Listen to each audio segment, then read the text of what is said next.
मैं बगैर कोई औपचारिकता निभाते हुए अपने परम श्रद्धेय परम आदरणीय गृह मंत्री जी का अभिनंदन स्वागत करने हेतु निवेदन करूंगा। हमारे क्षेत्र के माननीय सांसद डॉक्टर उदित राज जी पुष्प गुच्छ देकर माननीय परम आदरणीय गृह मंत्री श्रीमान राजनाथ सिंह जी का अपने क्षेत्र में अभिनंदन और स्वागत करेंगे। साथ ही मैं आग्रह करूंगा माननीय प्रदेश अध्यक्ष श्रीमान मनोज तिवारी जी से कि माननीय गृह मंत्री जी का अभिनंदन स्वागत करेंगे पुष्प गुच्छ देकर।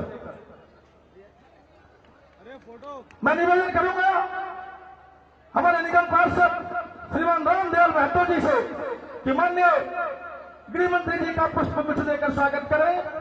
मैं निवेदन करूंगा हमारे क्षेत्र के पूर्व निगम पार्षद रोहतास जी से कि पुष्प गुच्छ देकर माननीय गृह मंत्री जी का स्वागत करेंगे।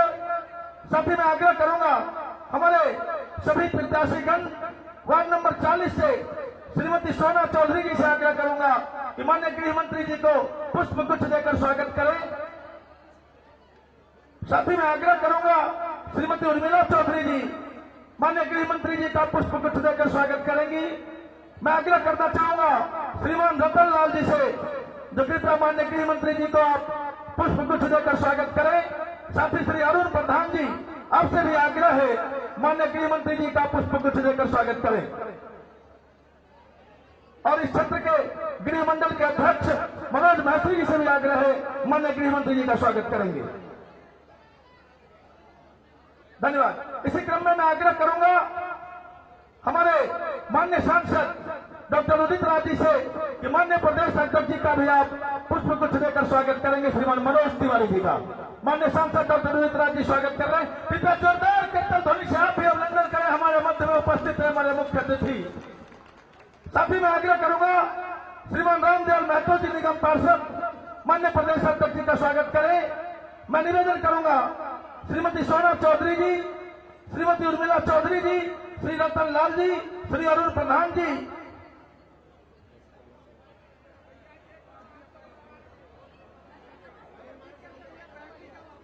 अब मैं आग्रह करूंगा इस गृह मंडल के अध्यक्ष मनोज महत्री जी से कि डॉक्टर उदित राज जी को आप पूरे किरानी विधानसभा की तरफ से स्वागत करें। डॉक्टर उदित राज जी को पुष्प गुच्छ देकर। और मैं बगैर कोई औपचारिकता निभाए निवेदन करूंगा इस क्षेत्र के लोकप्रिय सांसद डॉक्टर उदित राज जी से कि आए और हमारे मध्य में उपस्थित भारत सरकार के यशस्वी गृह मंत्री आदरणीय श्रीमान राजनाथ सिंह जी और दिल्ली प्रदेश अध्यक्ष जी का आगमन हेतु स्वागत भाषण और अपना उद्बोधन रखें। कितना जोरदार कीर्तन ध्वनि से अभिनंदन करें डॉक्टर उदित राज जी का। धन्यवाद रंजीत चौधरी जी। भारत सरकार के यशस्वी गृह मंत्री माननीय राजनाथ जी, प्रदेश के अध्यक्ष माननीय मनोज तिवारी जी, रंजीत चौधरी जी, उम्मीदवार उर्मिला जी, उम्मीदवार रतन लाल जी, वो भी उम्मीदवार हैं, अरुण प्रधान जी और पूनम जी शायद उपस्थित नहीं हो पाई हैं, रामदयाल महतो जी जो यहाँ के प्रभारी हैं, विधानसभा के प्रभारी हैं। साथियों, जिस तरह से भारतीय जनता पार्टी की जीत उत्तर प्रदेश और उत्तराखंड में हुई, अन्य दो राज्यों में गोवा और मणिपुर में सरकार बनी, देश की राजनीति बदली है। उसके तुरंत बाद दिल्ली नगर निगम का चुनाव हो रहा। उस दृष्टि से दिल्ली नगर निगम का चुनाव बहुत ही महत्वपूर्ण हो जाता है। वैसे तो तमाम चुनाव होते रहते हैं स्थानीय स्तर पर, लेकिन इतनी गंभीरता से नहीं लिया जाता। लेकिन इस चुनाव को गंभीरता से लेने की आवश्यकता इसलिए पड़ी है जो मैं परिस्थिति आपको बता चुका हूं। हमारे पांचों उम्मीदवार को जिताना है। एक बात जो दुष्प्रचार के रूप में फैलाई जा रही है कि उत्तर प्रदेश के उम्मीदवार नहीं है। 5 उम्मीदवारों में से एक तो उत्तर प्रदेश के हैं। इसके बारे में भी कहा जा रहा है कि उत्तर प्रदेश वालों का सफाया हो गया। जो लोग ये अफवाह फैला रहे, क्या उन्हें 2008 के विधानसभा चुनाव में उत्तर प्रदेश का उम्मीदवार नहीं था, याद नहीं आया? 2012 में जब निगम का चुनाव था तब उत्तर प्रदेश याद नहीं आया? 2013 में जब उत्तर प्रदेश का उम्मीदवार नहीं लड़ा विधानसभा के लिए तो तब उत्तर प्रदेश याद नहीं आया? 2015 में उत्तर प्रदेश का उम्मीदवार विधानसभा का तब नहीं याद आया? और 2014 में जब पूरे दिल्ली में भारतीय जनता पार्टी जीत रही थी तो किराड़ी में मुझे हराया गया, तब उत्तर प्रदेश नहीं याद आया? इसलिए ये दुष्प्रचार है, इस चक्कर में न पड़े। ये हमारे विरोधियों का दुष्प्रचार है और इस दुष्प्रचार के चक्कर में न पड़े। क्या मनोज तिवारी जी उत्तर प्रदेश के नहीं है? मैं कोई क्षेत्रवाद के पक्ष में नहीं हूं। कल बवाना का व्यक्ति, कल नरेला का व्यक्ति यह कह सकता है कि उदित राज तो नरेला का रहने वाला नहीं है, वो लोकसभा का चुनाव कैसे लड़ सकता है? यह प्रतिबंध तो सबके ऊपर लग सकता है। इसलिए इस दुष्प्रचार में पड़ने की आवश्यकता नहीं है। ये दुष्प्रचार फैलाया जा रहा है और आम आदमी पार्टी का यह दुष्प्रचार है या जो लोग मिले हुए हैं उसका दुष्प्रचार है। ये आम आदमी पार्टी अब खत्म हो रही है। ये कांग्रेस, जिसका पूर्व अध्यक्ष कांग्रेस भारतीय जनता पार्टी में शामिल हो गया है, उस पार्टी का क्या हश्र होगा आप इसी से समझ सकते हैं। इस समय मैदान में कोई नहीं है। इसलिए जो भूले भटके भी हैं, मैं उनसे भी आग्रह करता हूं कि भारतीय जनता पार्टी ही भविष्य है और भारतीय जनता पार्टी के पांचों उम्मीदवार को जिता करके निगम में भेजें। मैं इन्हीं शब्दों के साथ बात को समाप्त करता हूं। यह विधानसभा माननीय गृह मंत्री जी, अध्यक्ष जी, ज्यादातर लोग उत्तर प्रदेश से हैं, बिहार से, राजस्थान से, हरियाणा से। ये बहुत पिछड़ा हुआ है। पिछड़े होने के कारण हम लोग नहीं हैं। इसका विकास हो। किराड़ी एक बड़ा गरीब विधानसभा माना जाता है। इस दृष्टि से भी यहाँ के उम्मीदवारों को जिताना बहुत ही जरूरी है। आप बड़ी संख्या में आए, आपका धन्यवाद। सादर आभार माननीय सांसद डॉक्टर उदित राज जी का। बगैर कोई औपचारिकता निभाए मैं आग्रह करूंगा, जिनका आप कई महीनों से इंतजार कर रहे हैं पूरे किराड़ी के लोग, ऐसे हमारे दिल्ली प्रदेश के यशस्वी प्रदेश अध्यक्ष, लोकप्रिय सांसद, जिनका जलवा पूरे देश में भारतीय जनता पार्टी ने देखा है, पूरे देश में चुनाव प्रचार में जिन्होंने अपने मुखार बिंदु से डंका बजाया है, ऐसे हमारे प्रदेश अध्यक्ष माननीय श्री मनोज तिवारी जी से मैं आग्रह करूंगा क्या है और अपने मुखार बिंदु से संबोधित करें। कृपया जोरदार कीर्तन ध्वनि से अभिनंदन करें माननीय मनोज तिवारी जी का।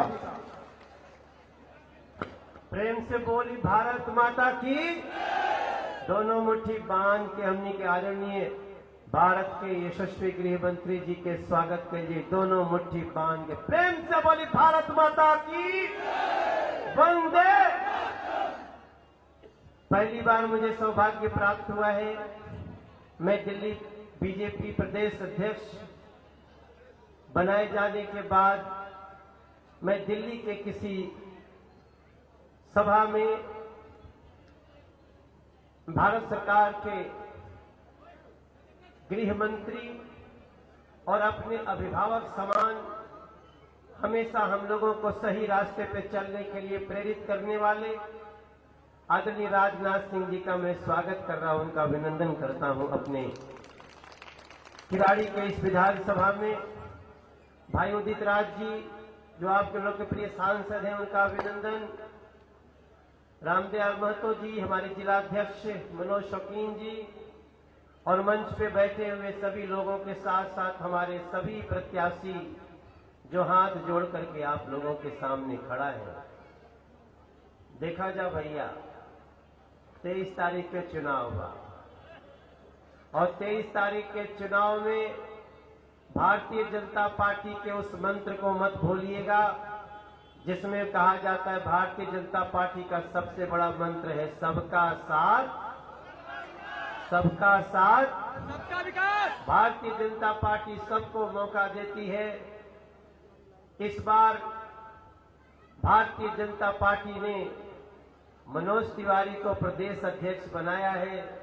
23 तारीख के ऐसे घर से निकलिएगा, मेरे गांव में रहने वाले लोग, मेरे कॉलोनी में रहने वाले लोग, किराड़ी के हर घर से निकलिएगा। ऐसा आशीर्वाद दे दीजिएगा हमारे 5 प्रत्याशियों को जिताकर कि मैं शान से जाकर के आदरणीय राजनाथ सिंह जी के घर एक बुके लेके जाऊंगा जिसमें 5 फूल होगा और कहूंगा कि सर आप हमारे यहाँ आए थे, हमने आपको 5 के 5 प्रत्याशी दे दिए। हमारा एक ही मंत्र है, झुग्गी झुग्गी जाना है, हर घर में दीप जलाना है, दिल्ली के बच्चों के चेहरों पर खुशियां बिखराना है। जिसने दिल्ली को कष्ट दिया, सब मंत्री संतरी भ्रष्ट दिया, अब उनको सबक सिखाएंगे, दिल्ली दिलवाली सजाएंगे, दिल्ली दिलवाली सजाएंगे। जिसने जेब पे डाका डाला उसको सबक सिखाना है, जिसने जेब पे डाका डाला उसको सबक सिखाना है। सीसीटीवी एलईडी से सजग सुरक्षा लाना है, हर घर में पानी का नल हो, दिल्ली ग्रीन बनाना है, दिल्ली ग्रीन बनाना है, दिल्ली ग्रीन बनाना है। ढलाव रहित हो अपनी दिल्ली ऐसी व्यवस्था लाना है, नरेंद्र मोदी जी के सपनों का दिल्ली बनाना है, नरेंद्र मोदी जी के सपनों का दिल्ली बनाना है। हम चलेंगे संग किसानों के, हम रहेंगे संग जवानों के। पूनम जी भी आ गई।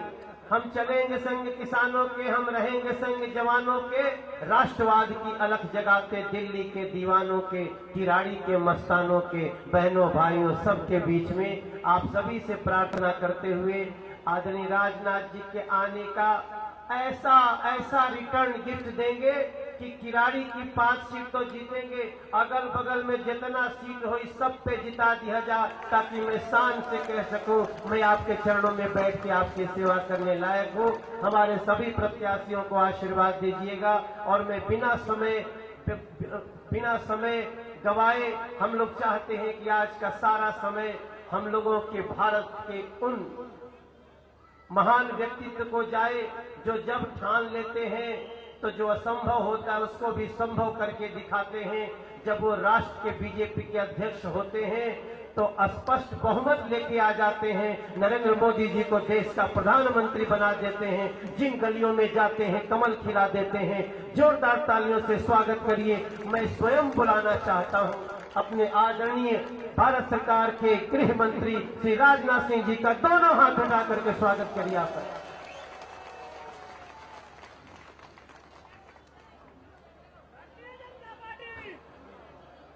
भारतीय जनता पार्टी दिल्ली प्रदेश के अध्यक्ष श्री मनोज जी तिवारी और आपके लोकप्रिय सांसद डॉक्टर उदित राज जी और यहाँ के जिलाध्यक्ष श्री मनोज शौकीन जी, निगम पार्षद श्री रामदयाल जी, पूर्व निगम पार्षद श्री रोहतास जी, श्रीमती सोना चौधरी प्रत्याशी और श्री रतन लाल जी वार्ड 41 से प्रत्याशी, श्रीमती उर्मिला चौधरी वार्ड 42, श्री अरुण प्रधान वार्ड 43 और श्रीमती पूनम पराशर वार्ड 44 और यहाँ मौजूद मेरे सभी सम्मानित बहनों एवं भाइयों। शायद इस स्थान पर किसी सभा को संबोधित करने के लिए मैं दूसरी बार आया हूं, इसके पहले आ चुका हूं और विधानसभा चुनाव में ही आया। सबसे पहले मैं आप सबके प्रति आभार व्यक्त करना चाहता हूं। यहां से जीते थे जगदीश जी, यही नाम अनिल झा जी, उसके पहले जीते थे, लेकिन मैं जानता हूं कि इस विधानसभा क्षेत्र की शोहरत है। इस विधानसभा क्षेत्र में रहने वाले लोग सर्वाधिक मोहब्बत और प्यार किसी पार्टी को देते हैं तो वह भारतीय जनता पार्टी को देते हैं। वैसे भारतीय जनता पार्टी को पिछले 3 वर्षों से लगातार आप इसे हिंदुस्तान में सरकार चलाते हुए देख रहे हैं और उस सरकार के प्रधानमंत्री नरेंद्र भाई मोदी के भी कामकाज को आप लोग अच्छी तरह देख रहे हैं और परख रहे हैं। बहनों भाइयों, भारत ही नहीं, दुनिया की सारी ताकतें इस सच्चाई को स्वीकार करने लगी हैं कि इस समय विश्व में सबसे तेजी से आगे बढ़ने वाली अर्थव्यवस्था यदि किसी देश की है तो हमारे और आपके देश या भारत की है। या सारी दुनिया के लोग इस सच्चाई को स्वीकार करने लगे। भारत के बारे में यह धारणा बन गई है सारी दुनिया में कि भारत अब यह कमजोर भारत नहीं रहा है, बल्कि भारत अब दुनिया का एक ताकतवर देश बन गया है। मैं आपको याद दिलाना चाहता हूं कि आपने देखा होगा पिछले वर्ष इसी भारत पाकिस्तान सीमा पर पाकिस्तान से कुछ आतंकवादी रात को घुस आए और रात को सोए हुए हमारे भारत के सेना के जवानों के ऊपर कायराना हमला करके 17 सेना के जवानों की जानें ले ली थी। उसके बाद प्रधानमंत्री जी और हम सभी लोग थोड़ी देर के लिए बैठे और आपने देखा कि हमारे प्रधानमंत्री ने दृढ़ निश्चय का परिचय देते हुए फैसला किया कि हमारे सेना के जवान पाकिस्तान की धरती पर जाकर सारे आतंकवादियों का सफाया करने में पूरी तरह से कामयाब है।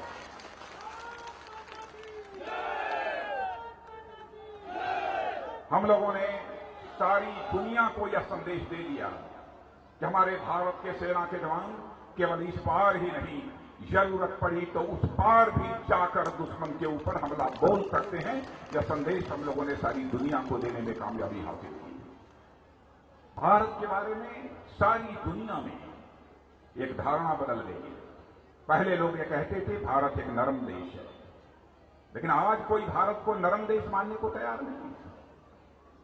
कितनी घटनाओं की मैं चर्चा करता हूं। जो सरकार बनी थी 2014 के सितंबर के महीने में पाकिस्तान की तरफ से गोली चली और भारत के रहने वाले 5 मासूम नागरिकों की जानें चली गई।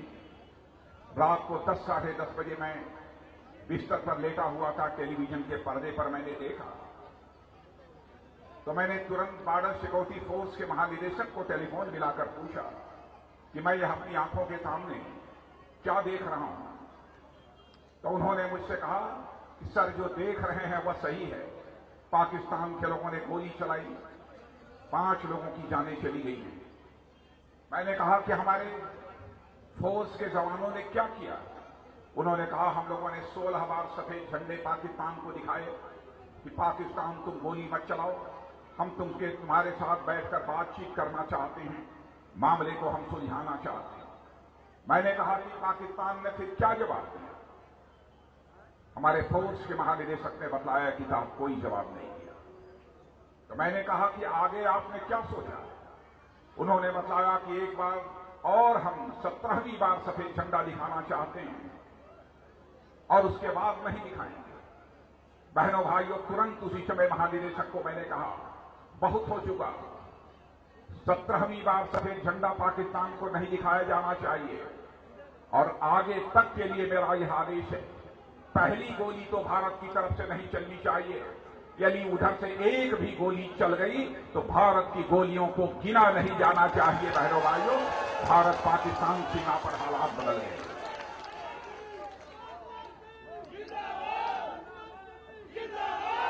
सरकार चलाने के मामले में भी हिंदुस्तान में कितनी भी राजनीतिक पार्टियां, सर्वाधिक शोहरत यदि किसी राजनीतिक पार्टी ने अच्छी सरकार चलाने के मामले में हासिल की तो भारतीय जनता पार्टी ने हासिल की है। मेरे बहनों भाइयों, आज हमारे विरोधी चाहे कांग्रेस को हो तो आप क्यों, वो भारतीय जनता पार्टी की आलोचना करते हैं। अरे मैं कहता हूं कि वो अपने गिरेबान में झांक कर देखें। 2.5-3 वर्ष तक सरकार केंद्र में चलाने के बाद जब उत्तर प्रदेश, उत्तराखंड, गोवा, पंजाब और मणिपुर के चुनाव हुए हैं बहनों भाइयों, केंद्र सरकार के कामकाज को देखते हुए इन सारे राज्यों की जनता ने यह फैसला कर लिया कि सचमुच हम भारत को एक महान भारत बनाना चाहते हैं और दुनिया का एक ताकतवर देश बनाना चाहते हैं। तो हिंदुस्तान में इकलौती यदि पार्टी है तो वह भारतीय जनता पार्टी है, जिसे समर्थन दिया जाना चाहिए। और प्रचंड समर्थन भारतीय जनता पार्टी को मिला। उत्तर प्रदेश के लोग भी यहां पर बैठे। चुनाव के पहले कोई यह कल्पना नहीं करता था कि उत्तर प्रदेश में भारतीय जनता पार्टी को 402 में 325 सीटों पर सफलता हासिल होगी। उत्तर प्रदेश की राजनीति का इतिहास बदल दिया है उत्तर प्रदेश की जनता ने। मेरे बहनों, आज मैं आप सबसे यही अपील करने आया। एमसीडी का चुनाव हो रहा, लोगों ने कहा कुछ स्थानों पर आपको भी सार्वजनिक सभाओं को संबोधित करना है। मैं यह सोचने लगा कि मुझे जाना चाहिए कि नहीं जाना चाहिए, लेकिन बहनों भाइयों, मैंने फैसला किया यदि हमारे कार्यकर्ता और जनता चाहती है कि हमें आना चाहिए, और हमारे दिल्ली के प्रदेश अध्यक्ष मनोज तिवारी जो आप सबका चेहरा, आपके सांसद डॉक्टर उदित राज, जब इन लोगों ने कहा कि नहीं आना ही है, तो मैंने कहा कि चूंकि एमसीडी का जो चुनाव होता है उसका एक महत्व होता है। आम लोगों से जुड़ी हुई जो दैनंदिन की समस्याएं हैं, उन समस्याओं का निराकरण, उनका निदान यदि हो सकता है तो एमसीडी के द्वारा ही उनका निदान हो सकता है। इसकी एक अहमियत है, इसलिए हमें जरूर जाना चाहिए और इसीलिए आप सबके बीच यहां पर मैं मौजूद हूं। आपने यहां पर आपकी सरकार भी 2.5 वर्षों से देख रहे हैं। इसके पहले आपने कांग्रेस की सरकार भी 15 वर्षों तक इस दिल्ली में देखी है, और इस केंद्र में 3.25 वर्षों से भारतीय जनता पार्टी की सरकार के कामकाज को आप देख रहे हैं। बहनों भाइयों, मैं जानता हूं आजादी के 70 वर्षों के काल में आपके अंदर राजनीतिक जागरूकता बढ़ी है।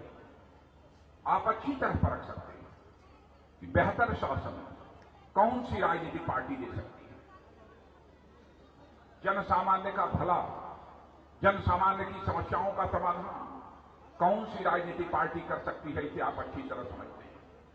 और मैं यकीनन कहना चाहता हूं बहनों भाइयों, और यदि कोई हमारी बात पर सवालिया निशान लगाना चाहता है तो उससे मैं अपील करना चाहता हूं, वो हमारे पास पत्र लिखकर भेज दे, मैं उसका जवाब देने को तैयार हूं। क्योंकि मैंने जीवन में जनता की आंखों में धूल झोंक कर कभी राजनीति नहीं की है मेरे बहनों भाइयों। जनता की आंखों में आंख डालकर जिंदगी भर राजनीति मैंने की। जो हम लोगों ने कहा है उसे अपनी जिंदगी में पूरा किया है। हमारी कथनी और करनी में कभी कोई अंतर नहीं रहा है। लेकिन बहुत सारी राजनीतिक पार्टियों ने, चाहे वह कांग्रेस पार्टी रही हो अथवा आप रही हो, इन्होंने कहा कुछ, किया कुछ, और इनकी कथनी और करनी में अंतर होने के कारण ही भारत की राजनीति और भारत के नेताओं पर के प्रति जनता के अंदर एक विश्वास का संकट पैदा हुआ है। हम आपको विश्वास दिलाना चाहते हैं कि हमारी कथनी और करनी में अंतर नहीं होगा, और हम भारत की राजनीति में पैदा हुए इस विश्वास के संकट को हम चुनौती के रूप में स्वीकार करते हैं मेरे बहनों भाइयों, और इस पर हम विजय हासिल करेंगे। कहा था कि हम 1.5 साल के अंदर ही, आपकी सरकार ने कहा था फ्री वाईफाई की सुविधा आपको उपलब्ध करा देंगे। मैं आपसे पूछना चाहता हूं, क्या फ्री वाईफाई की सुविधा आप सबको मिल गई? यह वादा किया था कि गली गली में हम पानी पहुंचा देंगे, क्या गली गली में घर घर में पानी पहुंच गया? यह वादा किया था कि आपके जो गलियों की सड़कें हैं वह भी बन जाएंगी, चुस्त दुरुस्त हो जाएंगी, वह सब हो गया। पीडब्ल्यूडी की सड़कें, चमचमाती हुई सड़कें बनाने का वादा किया था। मैं आपसे पूछना चाहता हूं, वह सड़कें बन गई हैं कि नहीं बनी? क्यों इतने वादे? यह कहा था सरकार बनने के बाद कुछ ही महीनों के अंदर 1000 मोहल्ला क्लिनिक इस दिल्ली में खोल दिए जाएंगे। मैं आपसे पूछना चाहता हूं, क्या 1000 मोहल्ला क्लिनिक खुल गए? मेरी जानकारी है मेरे बहनों भाइयों, 1000 में केवल 100 मोहल्ला क्लिनिक पूरे दिल्ली में खुले। क्यों वादा किया था 6 महीने में पूरा कर देंगे? 2.5 वर्षों का समय गुजर जाने के बाद केवल 100 मोहल्ला क्लिनिक खोले और वो भी ठीक तरीके से काम नहीं कर रहे हैं। कूड़ा या कूड़े की राजनीति कर रहे हैं। बहनों भाइयों, ये कूड़े पर राजनीति करते हैं, लेकिन हम लोगों ने फैसला किया हम कूड़े से इसी दिल्ली में बिजली बनाएंगे और जनता को हम बिजली मुहैया कराएंगे। यह फैसला हम लोगों ने किया है। और हमारी एमसीडी ने, हमारे पार्षदों ने उस समय मिलजुल कर यह काम प्रारंभ कर दिया है। नरेला बवाना में एक ऐसा संयंत्र लगाया गया है कि 2000 मीट्रिक टन कूड़े से 25 मेगावाट बिजली तैयार की जा सकती है। और मैं आपको यकीन दिलाना चाहता हूं, यदि आप लोगों ने यहां पर भारतीय जनता पार्टी को शानदार सफलता दिला दी बहनों भाइयों, 2.5-3 वर्षों के अंदर हम ऐसी स्थिति दिल्ली में पैदा करेंगे कि आपको अपना कूड़ा लेकर सड़कों के ऊपर नहीं जाना होगा, बल्कि आपके घर जाकर कूड़े का कलेक्शन किया जाएगा और सारा कूड़ा एक जगह इकट्ठा करके उससे बिजली तैयार की जाएगी, संयंत्र लगाए जाएंगे। यह फैसला हमारी सरकार ने किया। कई ऐसे काम जिसके के बारे में हम लोगों ने सोच रखा और ये कहते हैं कांग्रेस और आपके लोग। एमसीडी तो भारतीय जनता पार्टी की थी, क्यों नहीं काम किया? बहनों भाइयों, आपकी सरकार के पहले 15 वर्षों तक यहां कांग्रेस की सरकार थी। जो पैसा एमसीडी को काम करने के लिए इन सरकारों को देना चाहिए, बराबर हमारे चेयरमैन हाथ फैलाकर इनके दरवाजे पर खड़े रहते। इन्होंने पैसा नहीं मुहैया कराया। चाहते हुए भी हमारे भारतीय जनता पार्टी के लोग जो करना चाहते थे वह नहीं कर सके।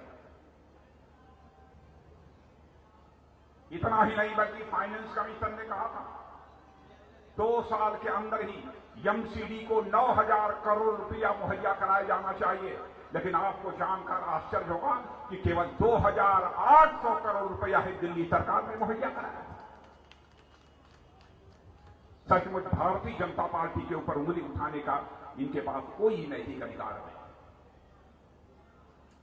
और मैं यह भी आपको बताना चाहता हूं, हमारे प्रधानमंत्री ने जिस तरीके से सारे हिंदुस्तान में स्वच्छता अभियान प्रारंभ किया है, दिल्ली यह भारत की राजधानी है, उसका पूरा असर इस दिल्ली में दिखना चाहिए। जब तक कि स्थान स्थान पर घर घर में शौचालय नहीं बनेंगे, सार्वजनिक शौचालय, साफ सुथरे सार्वजनिक शौचालय नहीं बनेंगे, तब तक हम दिल्ली में जिस प्रकार की सफाई की उम्मीद करते हैं उस प्रकार की सफाई कर पाना संभव नहीं हो पाएगा। इसलिए हम लोगों ने फैसला किया जब दिल्ली के ग्रामीण जो इलाके, इस प्रकार के जो पिछड़े हुए इलाके, यहां पर किसी भी माता बहन अथवा भाई को शौच करने के लिए कहीं बाहर खुले आसमान के नीचे न बैठना पड़े, इसलिए हम आपको वचन देकर जाते हैं एमसीडी बनाइए। एमसीडी यहां भारतीय जनता पार्टी की बनाइए। यहां पर हम ऐसे हालात पैदा करेंगे किसी को शौच के लिए बाहर जाने की जरूरत नहीं होगी। शौचालय की मुकम्मल व्यवस्था यहां पर की है।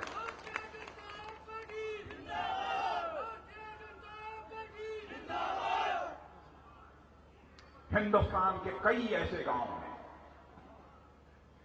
जिन गांवों में पहले लोग खुले शौच के लिए खुले आसमान के नीचे जाना पड़ता था, लेकिन वहां पर शौचालयों की व्यवस्था हो गई है।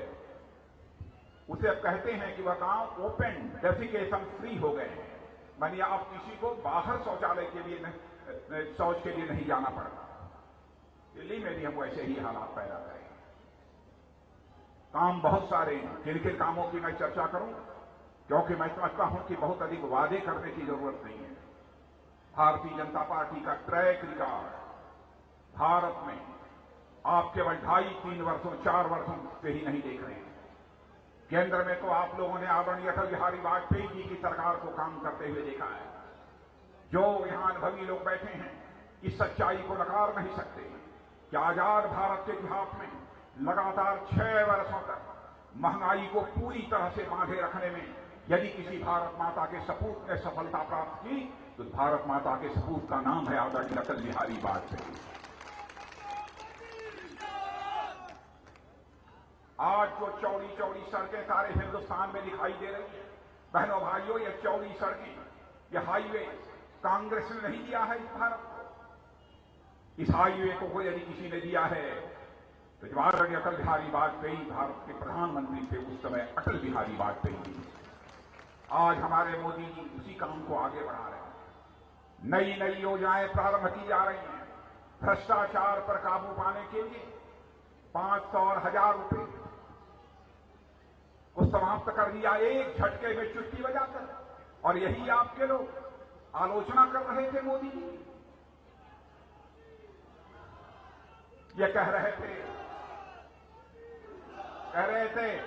कि इस प्रधानमंत्री ने गरीबों के लिए संकट पैदा कर दिया। बहनों भाइयों, मैं आपसे पूछना चाहता हूं, क्या काले धन की समानांतर अर्थव्यवस्था इस देश से समाप्त होनी चाहिए या नहीं होनी चाहिए?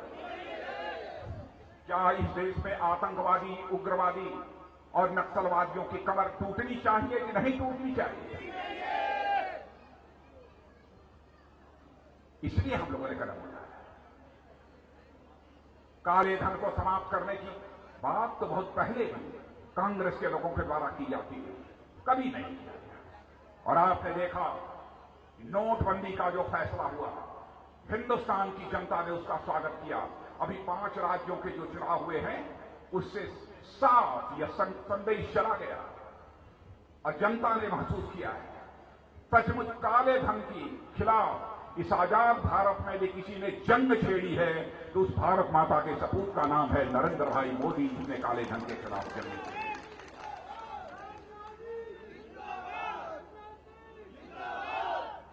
जिस तरीके से डिजिटाइजेशन का सिलसिला प्रारंभ किया है, मोबाइल से आप पैसा निकाल सकते हैं, जमा कर सकते हैं, सामान खरीद सकते हैं, उसका पैसा भेज सकते हैं।